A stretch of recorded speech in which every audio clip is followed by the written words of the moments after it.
Pencurian sepeda motor terekam kamera pengawas di salah satu rumah kos di Trikora, Kecamatan Ilir, Bar 1, Palembang. Pelaku pencurian dengan cepat membawa kabur motor. Pelaku menggunakan tutup kepala dengan jaket serta masker. Satu pelaku membawa kabur motor yang terparkir di parkiran rumah kos. Satu lainnya mengawasi di parkiran, sedangkan dua pelaku lain menunggu di luar area rumah kos.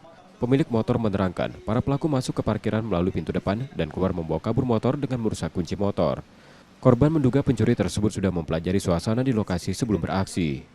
Aku lihat dari CCTV itu ada uang 4. Ada orang 2 di dalam, ada orang 2 di luar. Jadi yang satu orang tuh ini bongkar paksa kunci motor itu. Yang 2 orang nungguin di luar motor 2. Dari keempat pelaku itu ada yang kita kenal dah?